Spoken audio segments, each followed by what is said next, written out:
Hello, District 1. We're back for year 4, believe it or not, of the District 1 season preview. I'm sitting with my partner in crime, Glenn Kaiser. Glenn, glad to be back after what we've kind of endured these last year or so. Yeah, I feel like I sat it out last year for real. I mean, Happy Horsham didn't have wrestling at all, and I didn't get out as much. I remember sitting at the districts with the mask on, and it was, and not making regionals. It's good to be back. It feels like it's been 2 years for me. I can't believe this is our 4th time doing these type of preview shows. I mean, all the other broadcasts and everything. So yeah, I'm happy to be back. I think it's in for a full season. Yeah, definitely great to be back. Great to see some wrestling this past weekend and see everyone back on the mats. And it was a sense of normalcy. PIAA got off to a hot start. Yeah, schedules. Teams are traveling. I know coming from someone that lives in Pac Country, it was league only last year, and already with hitting Bear Duels. My middle school team was up in Whitehall over the weekend. Like, it's off and running, and again, it felt real normal, which is great, and great for the kids. Yeah, I mean, and of course the fans. Yeah, we had a group of District 1 schools go out to Cumberland Valley Kickoff Classic. We had some success right there with Council Rock South, Springford, Penn Ridge is back on the board. We had Westchester Henderson go up to Pottstown, kind of make that tournament, that invitational, along with all those Suburban 1 League teams. So District 1 was very active. Of course, we had the duels at Boyertown with another great group. Off to a fast start. Franny Lutz duels. Lutz duels was in honor of Franny Lutz. Like, that was another great event. A lot of District 1 teams there and competing. So again, it's that PW ran away with that. Yes, right? Yes, they did. So off to a fast start, and it's going to be busy this week. We got Council Rock South and Quakertown. Council Rock South O&J tomorrow night. So I mean, we got some big time schools going at it early. I think we're going to still see some of these big local rivalries be kind of big dual meets, and I think that's PIAA wanted this years ago. They're getting it now. Due to COVID and post-COVID. Are we in post-COVID? No, we're not there yet. I don't know. All right. Well, we're not wearing our masks tonight. We're not going down that road here tonight. I think you brought up, Council Rock South. We're going to talk about them a lot when it comes into teams and that team video.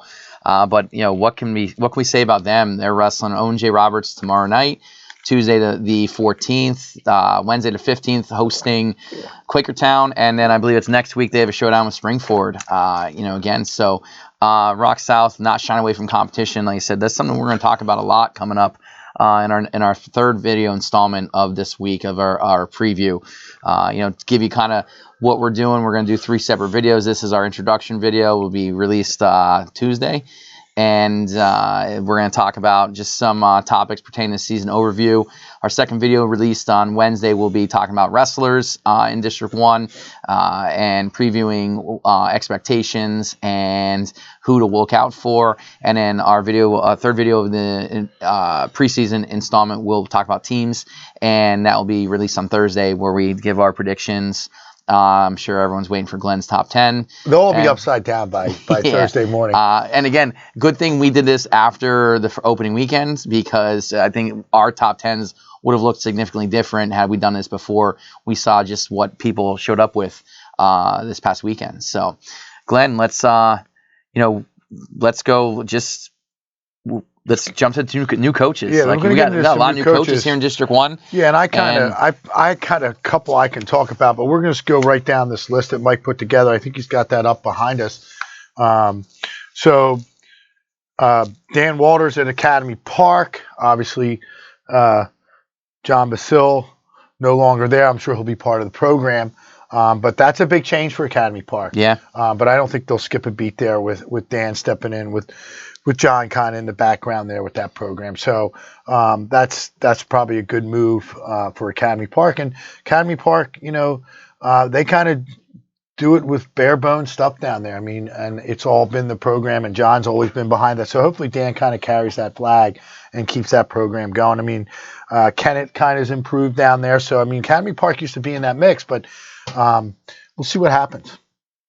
Cheltenham, Rob Wennick for you, old Pac-10 guys. Rob Wennick was coach at Pottsgrove for several years before moving on, doing some club and taking some time off, and now he's back in the fold at Cheltenham.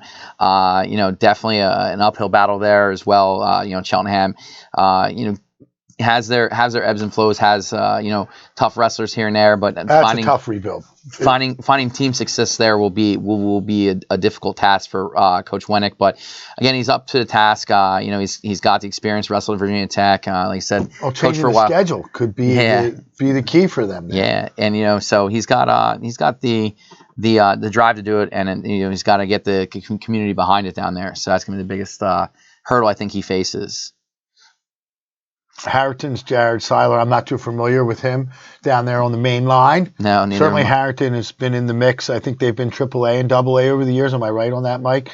So I'm not sure where are they landing these days. AA? They're in AAA. So, listen, he's out there in the Central League. I believe that's the Central League out there. Yes. And that's an improving league with Radnor and Conestoga.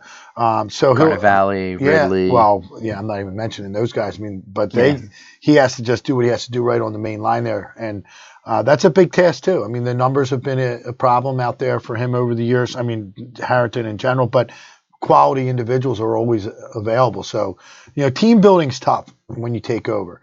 Individuals are easy to manage, but all these coaches coming in new, individuals are going to be fine with it. It's kind of changing the team, climate and the atmosphere. You want a good climate to improve the team. Yeah, definitely building the culture and building the program is the biggest hurdle new coaches face coming to programs that aren't established. So those are some growing pains that some of these coaches of the first three we mentioned, and we can even lump Bill Evans into it, number 4 at Norristown. Wait, Harner at Norristown? What's going on? No, not Norristown anymore. One of the institutions there is now gone. He's enjoying his second year at Methacton. I know. But we look at those first 4 on the list, and Norristown in that same boat. They've had some success in recent years in the last decade. A lot of tough teams, a lot of great individual wrestlers, great programs. A few times district runners up, regional champions, team championships. But it's dried up a bit. And it was a difficult shift to the pack for them. I mean, Upper Merion and Norristown, when they made that move, thought that was in the best interest for their athletic programs. I know there was a lot of geography and types of things like that involved, but it really has not helped Norristown with wrestling. So again, to rebuild any time in the pack with wrestling is difficult. I mean, Upper Perk is still rebuilding. Yes. If we're talking about programs, and we look at this list here, when we get to Oxford and Tony Fabry, we talk about programs where there's a culture already established and it is supported by the community and things like that. Oxford, kind of jumps off the page to me, That's a Glenn. good segue right into Tony going there. I think this is a great match for Tony Fabry and Oxford. Oxford, like you said, rich history there with Coach Gold over the years, lots of talent.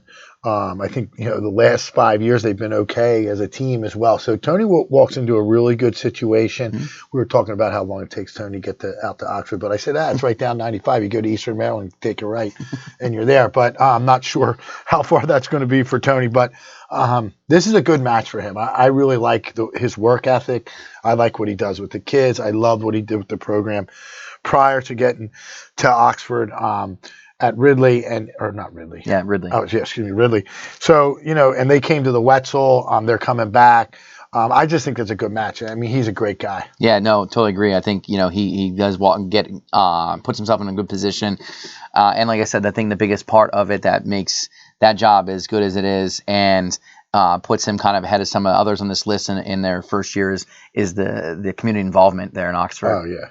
So talk about a program. You're walking in with the young kids, the midgets, all the way through. So it's a good fit for him, and he does all that extra stuff too, with taking teams on the road in the summer. Turk's Head and and the club work. So it's just a great fit. Go to Penridge, Brian Coons. You're familiar with Brian Coons? Yeah, you're going to get to see Coach Coons talk in the video with the coaches. I don't know if that's going to be in tonight's episode. Is that tonight's episode? No. We're going to see that later on. But just loved his comments. But early feedback, great success by Penridge at Cumberland Valley this past weekend. I mean, they just have some young studs, including his son. as a sophomore, but it looks like Penn Ridge is kind of going to come back. They're going to be resurgent in that Suburban One League conference that they're in. And again, Penn Ridge has a rich history of the midget program. The youth programs have always been strong. Brian talked about that in his interview that, I've been with these kids. We got some alumni back helping out in the room. And again, it's a good time right now for Coach Coons to take over this Rams team. But so I'm really looking forward to see what Penn Ridge can do, because we know Solderton is improved. That division is going to be very interesting with North Penn, Penn Ridge, and Solderton. Phoenixville welcomes Brad Clark as the head coach, taking over for his brother Brandon. Brandon started a rebuild there a few years ago. Brought Brad on probably after his first year, and Brad's been there as an assistant. And now, Brandon, I believe, due to work responsibilities, has had to step aside his role there, and his older brother picks up where he left off, and building that Phoenixville program. And again, you mentioned before, rebuilds inside the pack are not so forgiving. And what I like about what they've been doing there, what Brandon started there, is that he started to get that community involvement, and it just takes time. I mean, Phoenixville is a really, really nice small town, and a lot of pride in that town. And I'm hoping that Brad can kind of finish the job that Brandon started. Yeah, again, hopefully he'll be around to help out, just like they had that partnership. So I'm sure Brandon's not going anywhere. Yeah, Ridley's new coach and replacing Tony Fabry is Ron Rainey. He is we talk about family affair. It is the father of some wrestlers on that team, similar to Brian Coons. So that brings that familiarity. Again, you want to talk about like Coach Coons and talking about how he knows those kids, growing up with them. No different here, seeing these kids grow up and kind of seeing them through. So I think that's a good hire by Ridley to bring someone in with experience with the kids. Yeah, that helps. And Tony had a system there, so that's good. It's not like you have to come in and redo the schedule. You got to come in and redo a lot of things. I think that some of the wrestling things are in place there. And again, being around, it's going to make it a lot easier, especially with the kids. It's all about the kids when these transition with the head coach. The familiarity piece is really important. And again, when you get someone that can step right in and keep it going, and Ridley's always been competitive in that league. I mean, they're I think they're 3-0 sitting here today. So, they're off to a good start, and that's good for a new coach and a new program. You mentioned Solderton, how they're improving. I think anyone who looked at box scores from over the weekend saw just how improved they are. Had some really great matches, won some good big matches on Saturday at the Bear Duels. Chris Atkinson, the new head coach there, takes over for Tristan Boyd. I believe Tristan's still on the staff there. I saw some pictures from the weekend. He was sitting on the bench of the team. So it's another one of those where it's a smooth transition. I feel like Tristan worked with Chris closely leading up to the switch in roles. And again, we talk about Tony Fabry coming into a good spot. Chris Atkinson comes into a spot where he had a direct influence on how things happen with a lot of these younger kids.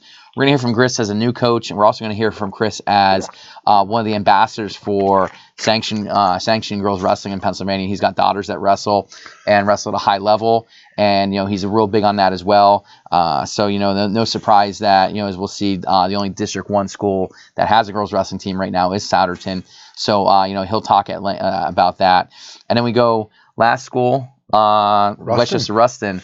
The funny thing about Ruston is the staff, it's all the same guys coaching. It's almost like they take turns based upon like who has the time to be the head coach. The staff, there's no turnover in that staff. And they maintain that level of consistency. And it just so happens that Aston White is now the head coach.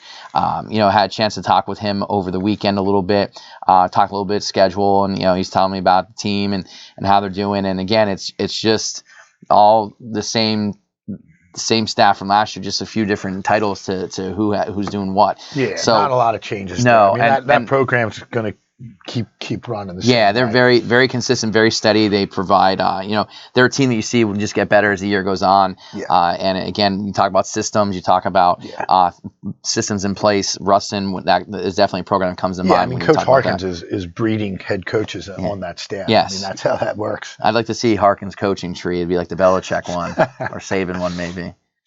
So that's what we got for new coaches this year. We got 10, on the list there, as you got to see in that graphic. And, this is, for some, it's their first time taking over a high school program. For others, it's a second chance or a second opportunity to do it.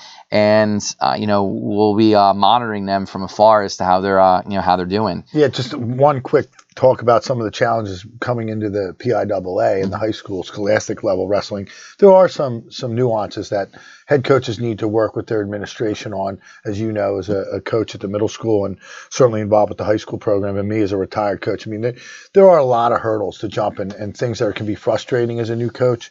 But some of these programs that we said have a little more history, it's a lot easier. So hang in there, guys, if you hit some road bumps here early. But you can always give me a text or a call. I'll take care of you. All right, we're going to get into the rules, I guess, next. Mike, is that on our agenda? Yeah, next on our agenda is new rules for this season. All right, so there aren't too many new rules. We do have a new interpreter here in District 1, Mark Marino, taking over for Kim Smith. So that was the word from him. There's not a lot of big changes, but there is one significant change in the amount of matches that you can wrestle in the postseason individual. You can wrestle 6 matches in one day. I think that eliminates a lot of waiting around. It also allows a tournament to get done in a day if you need to get that match for that third, fourth match, or those wrestlebacks when there's a larger tournament. So kind of a no-brainer there. Yep. Would like to see that in the regular tournaments, but maybe will be something to set the trend moving forward. Do you have any comments on that? No, I just think it's a good idea, because I think, Glenn, think about how many steering committee meetings, and we talked about like logistics of tournaments and hosts and getting it done in one day, and then not, we have to wait and watch what the size of the bracket is. And again, this was like a lot of COVID talk when we were trying to get the postseason situated, and we can't seed the 5 matches. I think maybe that was partially what drove it. And I think it's a great rule. I think, you look at other sports, not necessarily scholastically, but you look at like if some of these kids are at an AAU duels or a national duels event, they're going to wrestle 9-10 matches.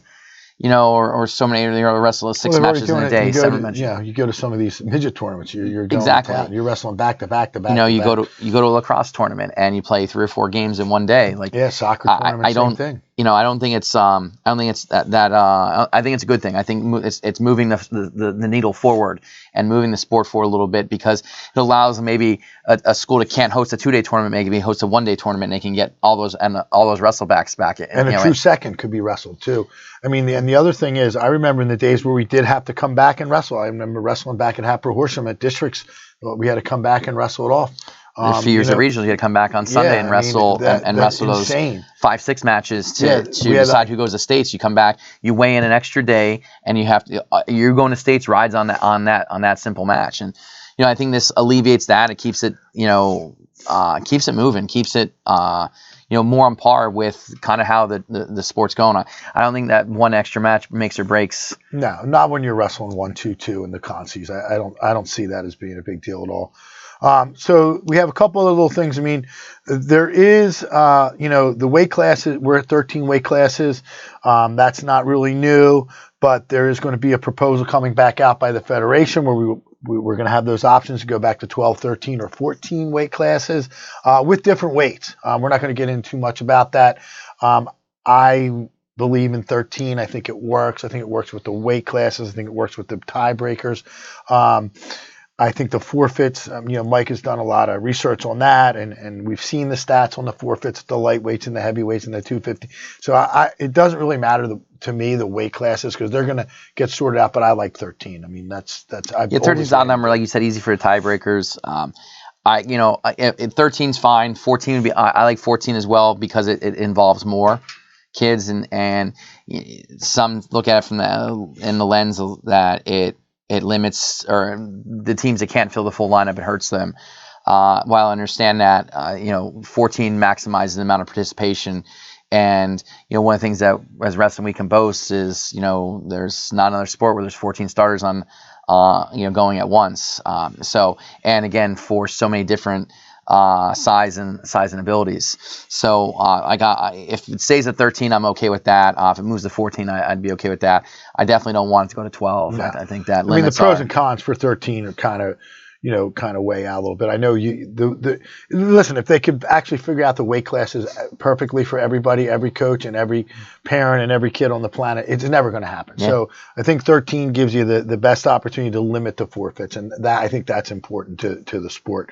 Some of the other significant changes, like I said, there weren't a lot this year. Nothing to talk about weigh-ins and hairdos and singlets, but there is some changes in this head neck protocol rule. So you're gonna see some different times up there on the clock, and there's different criteria. So if the official feels there's a head or neck injury and there's a trainer or doctor on staff in the building to have that kid observed, they get an extra 5 minutes to look at that, similar to the concussion, the old concussion protocols. And then it changes, though, if you don't have a healthcare professional, if you don't have that trainer, which I would be very surprised if you don't see a trainer at a high school wrestling match these days or tournament, it's going to default back to regular 1 minute and 30 for the injury time. So you're just going to see some different type of signals. But that extra 5 minutes for review, the official can call the trainer in to observe that. And Mike and I were talking this off camera. It's usually that slam to the shoulder. You don't know if it's the neck, you don't know if it's the head, or if it's just the shoulder or the back. They're all significant when you see that. And obviously, if it's the penalty is called, you get all those time. But this 5 minute observation period by a healthcare professional is going to make up the difference. But if you don't have them in the building, that's on you. You're going to get 130 injury time. So that was really the only thing. You want to really look at this. They have a couple of slides on PIAA.org under the wrestling section. It is a special bulletin that you can look that up. So I would take a look at that if you're a coach or a fan that just wants to familiarize yourself with that extra time or not getting that extra time based on the criteria. So that's really it for the rules. So we can move on to our next section, which is, what else do we have? Girls wrestling. Oh, we got a big section. Yeah.